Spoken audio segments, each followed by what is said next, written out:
Good evening. Thank you for the privilege to be here this evening to share this time with you. In 2006, while we served in Fallujah, Iraq, as one of the toughest and most critical times of the war while we served there, we lost many lives in the latter part of 2006 and the first part of 2007. Before the surge came in, I had the privilege of operating as a convoy commander of a team of 25 men. We served out of Fallujah, Iraq, and we ran convoy missions.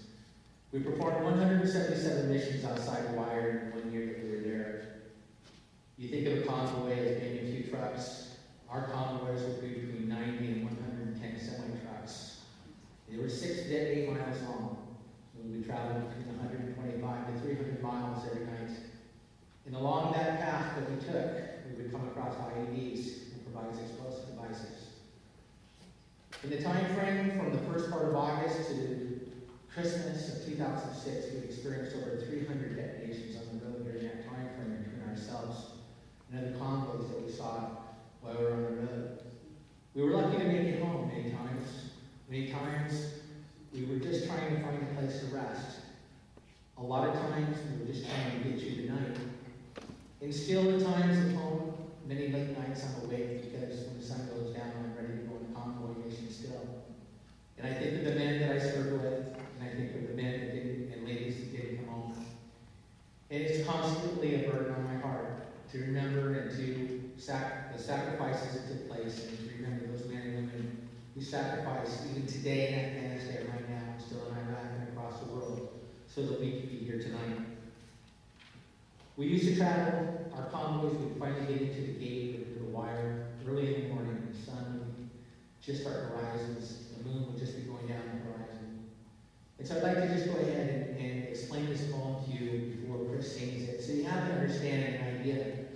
If you close your eyes and you think about the desert, and think about the war zone, and you think about convoys, maybe you'll understand a little bit about where we were and what we did. In the quiet, dusky morning when the moon has bowed its head, and the Black Hawks stop their singing, and the sky is clear of red. And that's the Black Hawk helicopters. They'd be out flying while we were out there, and they'd be coming in and landing as we were finishing. And the clear of red is the danger. We're finally back in the wire, and we're no longer have to worry about explosives.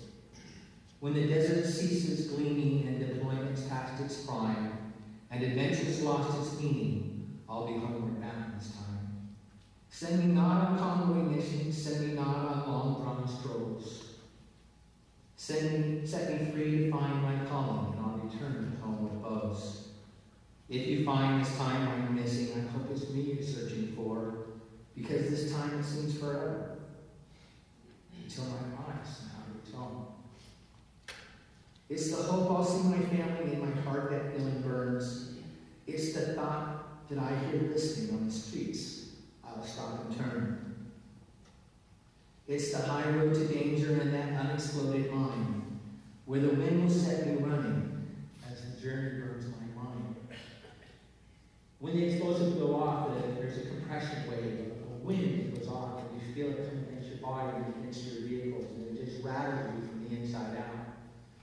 And many times it wasn't the explosion that burned you, it was the experience. It was so intense that it just burned itself in your memory and in your life, and those things, they just never go away.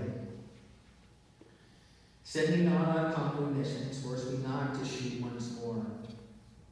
Set me free to find my calling, and I'll return home for sure. In that quiet, dusty morning, when the moon has bowed its head, and the Black Hawks stop their singing, I'll be homeward bound again. This is dedicated to all men and women who have served, and those who have not come home, but those that are waiting to come home, homeward bound.